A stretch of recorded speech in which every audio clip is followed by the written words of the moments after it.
ஹே, ஒரு அழகான சின்ன கிராமத்துல நடந்த ஒரு சுவாரஸ்யமான கதையை சொல்றேன் கேளுங்க. ஒரு நாள் காட்டுல இருந்து ஒரு சிங்கம் இந்த கிராமத்துக்குள்ள வந்துருச்சு. பயந்து போன கிராம மக்கள் அந்த சிங்கத்தை தெரியாமல் பிடிக்க ஒரு வழி தேட ஆரம்பிச்சாங்க. ஒரு புத்திசாலித்தனமான திட்டம் போட்டாங்க. ஒரு பெரிய குழி தோண்டி அதை மூடி உள்ளே ஒரு ஆட்டுக்குடியை இரையா வைக்கலாம்னு. சரியா, பசிமனோ ஆர்வத்தோடு இருந்த சிங்கம் அந்த பொறியில வழுந்து குழிக்குள்ள போயிடுச்சு. கிராம மக்கள் நிம்மதி பெருமூச்சு விட்டாங்க. நாம தான் ரொம்ப புத்திசாலிங்கன்னு நினைச்சு.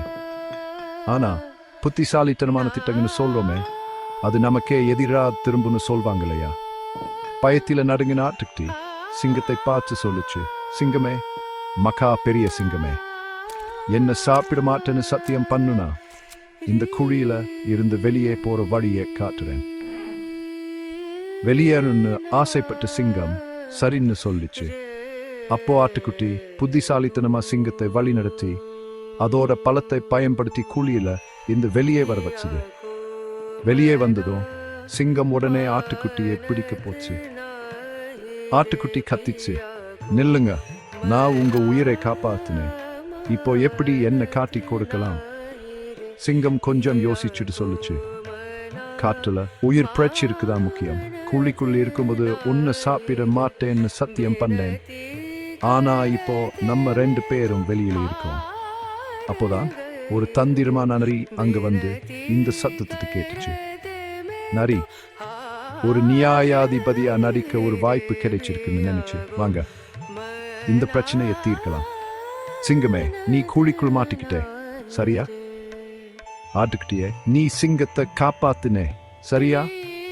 ஆனா இப்போ சிங்கம் தன்னோட சத்தியத்தை மீற பாக்குது. நரி தொடர்ந்து சொல்லுச்சு, சிங்கமே, நீ எப்படி மாட்டிக்கிட்டேன்னு காட்ட, திரும்பவும் குழிக்குள்ள குதி. ஆட்டுக்குட்டியே, நீ இங்கே ஏறு. சிங்கம் நரியோ தந்திரம் புரியாம திரும்பவும் குழிக்குள்ள குதிச்சுடுச்சு. நரி அப்போ ஆட்டுக்குட்டியை பார்த்து சொல்லுச்சு, சின்னவனே, உன்னால முடிஞ்ச வரைக்கும் ஓடி போயிடு. ஆட்டுக்குட்டி ஓடி போயிடுச்சு.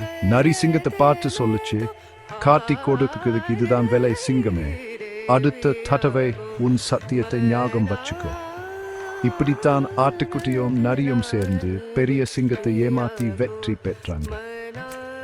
இந்த கதை நமக்கு சொல்லுது என்னன்னா, சில சமயங்கள்ல புத்திசாலித்தனமும் நேர்மையும் பெரிய பலத்தை விடவும் ஜெயிக்கும்.